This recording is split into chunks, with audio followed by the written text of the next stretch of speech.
So, it's finally here.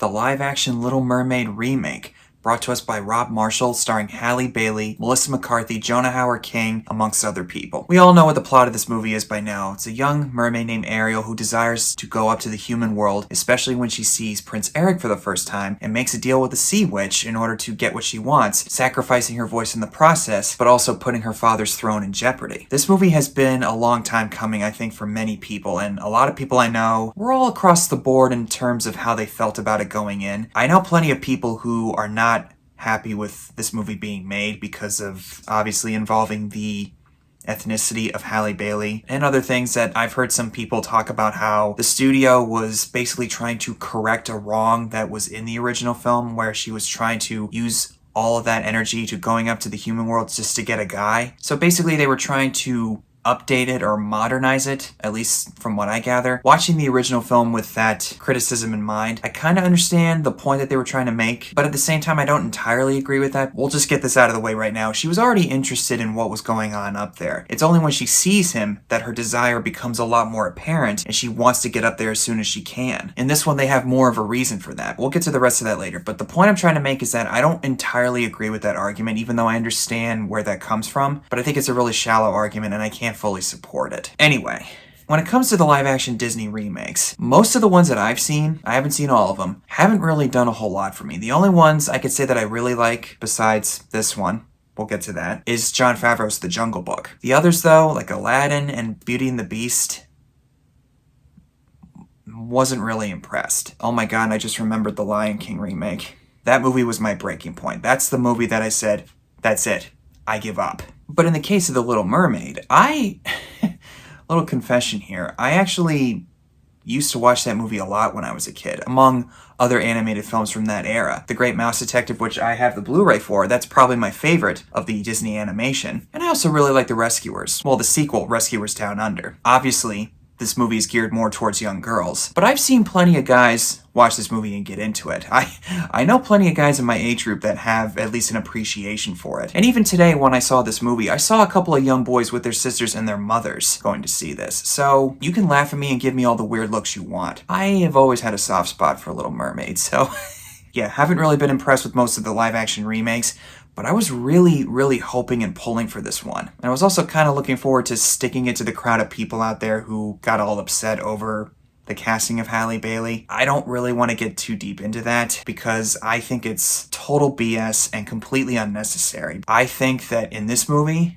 she is a complete revelation. The curiosity that she encompasses and her sense of naivete, and I think she has a very charming quality to her as well, and I don't really see anybody else playing this character, in this interpretation at least. Maybe you could have found somebody else. Maybe. But really, when I watched her in this movie, I thought, who could you possibly have chosen? And a large part of that is due to her voice, and it is golden. Whenever she started singing, I couldn't stop myself from being all giddy and smiling. She absolutely nails it. And I should probably give you the spoiler warning. I have to go into certain details about the plot, because I feel like if I don't, I'm not really going to do the movie justice. So if you don't want to know anything, there's your warning. A lot of this movie is more or less what you see in the original film, but there's a few things that they change along the way, mostly in the latter half of the movie. But the first 40% of the movie or so, when she's underwater and she saves Eric, she explores all these areas of the ocean. While I was watching it, I thought, okay, I've kind of seen this before, but I was still kind of getting into it. I didn't think it was terrible. A lot of the stuff I saw coming, and they switched a few things around, which, you know, it's not exactly a shot-for-shot remake or anything, at least that portion of it anyway. I did like seeing her outsmarting the shark when she uses her reflection in that mirror on the shipwreck in order to make the shark think that she's actually there. Kind of like in the original Jurassic Park when Lex uses the same trick on one of the raptors in the kitchen. And we get the same stuff like with Scuttle, played by Awkwafina, who's actually not nearly as annoying as I thought she'd be. I got nothing against her. I really liked her in Shang-Chi, but I was kind of nervous about that she would become too insufferable. Not in this case, though. We get the stuff where she doesn't really know what forks are, and I saw some people talk about how she's basically dumb as a rock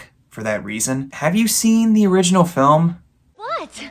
What is it? It's a dingle hopper. That's the point. She's supposed to be that way. I'm not trying to sound mean or anything, but I don't really understand what the big deal is. And I like a lot of the stuff that they do with her. We see her have moments of doubt before she makes the deal with Ursula, where she's asked, okay, do we got a deal? And she starts to say, I don't know if I want to do this. And then she starts to back out because she knows that deep down something doesn't feel right about this. But then she succumbs in an act of desperation. And when she goes up to the surface, we actually get to hear her sing, but it's all inside of her head because obviously she loses her voice. But she's able to vocalize to the audience in a way how she's feeling about seeing all this stuff that she's been imagining about for so long. And the little twist that they throw in with the spell where she's a human for 3 days, she forgets that she's supposed to kiss him in order to become a human permanently. And I really like that because for me, it added more of a sense of tension and urgency to the whole situation. And I really loved how the film explores the bond between her and Eric, and we get to see more of why they actually fall for each other. What they do with Eric in this one, who's played by Jonah Hauer-King, I thought was a really welcome addition, because in the original, he was a strong male archetype, which works just fine. We all love that stuff. But in the case of this, we needed to know a little bit more about him. And I've heard the actor say in some interviews that's kind of what he and everybody else wanted to go for with him. He even gets one of his own songs, which was obviously not in the original, but it was among the list of new things that I actually thought really worked in the film's favor. I also like that we see how similar he is with Ariel, that he doesn't really like to be confined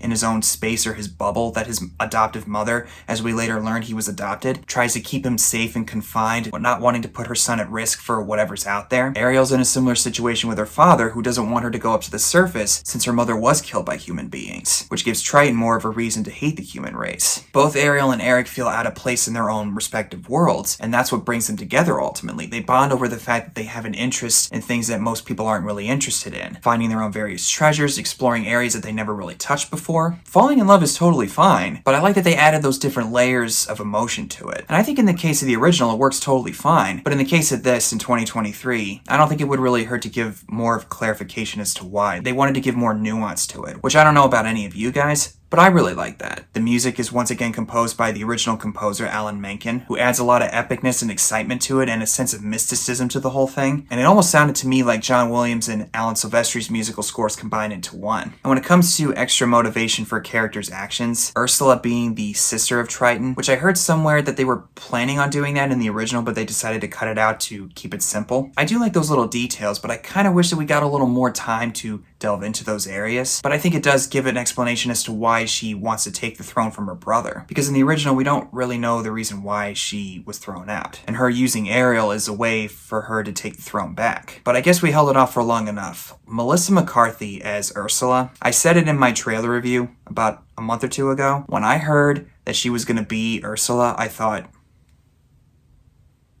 genius.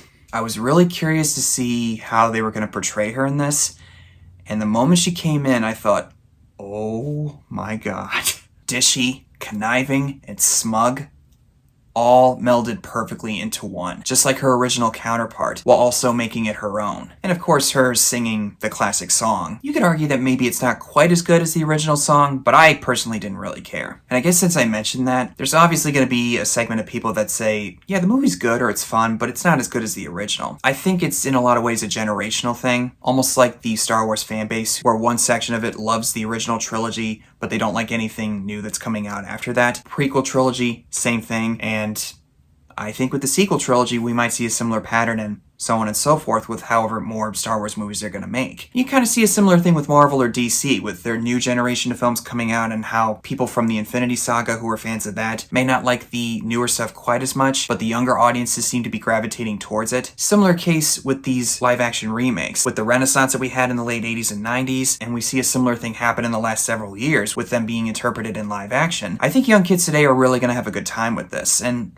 I guarantee you 30 years from now, nobody's really going to care about the controversy with Halley Bailey. And young kids are probably going to look at those reactions and go, what were you guys thinking when you were talking about that? And I guess for myself, do I think it's as mystical as the original? Well, probably not. But that's just me, though, because I recognize that a lot of young girls and even some young boys are probably going to really like this movie, just like I did with the original film. Because ultimately, this remake is this current generation's Little Mermaid, just like the animated film was for my generation. There's a couple other people I recognize, too, like the trusted advisor of Eric or the Prime Minister. I think the character's name's Grimsby. I don't know the actor's name, but I recognize him as the main antagonist in True Lies by James Cameron. Get another one, you moron. I think I have one in the truck. As for Javier Bardem as Triton, he's good, and I think he is in his own way scary, but he doesn't really get a whole lot to do as I was hoping he would. I know it's about Ariel and Eric at the end of the day, but I kind of wish that we had more of him. Maybe focus on him having a moment or a certain period of time where he says, should I have listened to her? Am I going too far with her? We do get some of that, but it's more or less the same stuff from the original. But the thing is, in the original, when he destroys all of her stuff, which he does that in this one too, when she starts to cry, he has a moment where he realizes, oh man, I went too far, I shouldn't have done that. We don't really get that in this one. We do get it when he's sitting on his throne and he's asking his daughters to look for Ariel, and he goes, oh man, what have I done? I kind of wanted more of that though, where he starts to doubt maybe he should listen to his kid. I'm not upset. I just wish that area of the film had more depth to it. I already mentioned some of the new stuff that we got with Ariel and Eric, but the new song by Aquafina, I didn't hate it, but I didn't exactly love it either. Yeah, that's all I'll say. And obviously you have Daveed Diggs and Jacob Tremblay in their respective roles. You won't tell him, I won't tell him, and I will stay in one piece, you got it? And all great voice acting. Although obviously the photorealistic look to them doesn't really have that emotional connect that you want. I've come to accept that with these live action remakes, especially when they adapt creatures into that format. And I think it's perfectly fine, but unfortunately it's a no-win situation once again. Do you have that animated like look, or do you go the full photorealistic look? Take your pick, really. It's like the Green Goblin costume that Willem Dafoe wears in the original Spider-Man. Do you go with the literal translation of his comic book counterpart costume, or do you choose the helmet that they ultimately went with? Sometimes that stuff doesn't always translate well to live action, and it comes off very hokey and cheesy. I didn't particularly love that creative choice, but ultimately I was able to shrug it off and move on. And most of the underwater stuff looks really, really impressive. Clearly a lot of work went into this. It was all mostly shot on a blue screen or green screen, hence why I think it would take a long time for the production to get going. Obviously with all the stuff involving the coronavirus pandemic, which a lot of the production did take place during, and they had to shut it down a couple of times when the entire production crew got infected with the virus. Kind of like the Batman movie from last year, where it was being filmed in the middle of the pandemic. There are a couple of shots and images under the water where I thought,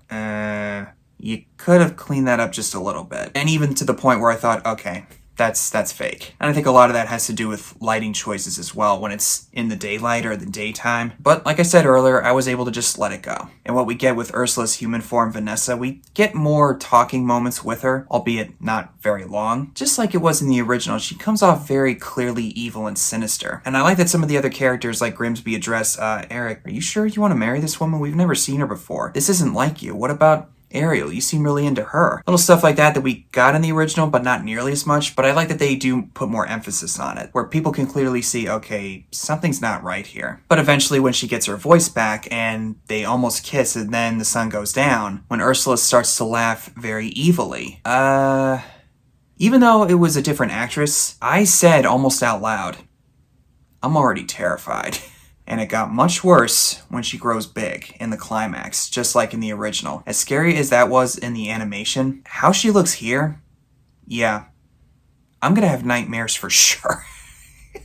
And another thing they switch around is that Ariel kills Ursula instead of Eric doing it. I can easily see people not liking that. I'm indifferent towards it. I don't really care. But I also think it makes sense for her to do that in order to get her father to come back to life when he turns into a pile of dust, just like half of the Avengers did in Infinity War when Thanos made the snap. And the ending is actually very different too. Instead of them getting married, they reunite as a couple, but they decide to travel together to the other areas that they've been wanting to explore. Them getting married works fine in the animation, but here I actually do like the change. They don't really know each other that well, but they know each other well enough to know that this feels like a right fit for the two of them, and they want to do stuff together and grow as a couple, especially with how Triton realizes that he was in the wrong and he gives Ariel the ability to be a human permanently, and that people from both worlds are accepting of their situation and they give all their support as they go off onto their adventure, which I heard Rob Marshall say that he might consider doing a sequel, depending on how this film's success plays out. With that in mind, looking back on it, I can easily see there being some kind of sequel coming out of this. Whether or not they actually want to go through with it, depending on how people feel about this, well, that remains to be seen, obviously. I know that there was a sequel or two that came out. Both of them were direct-to-video releases. Whether or not the sequels, if they happen, will take inspiration from those direct-to-video sequels, or if they do something entirely,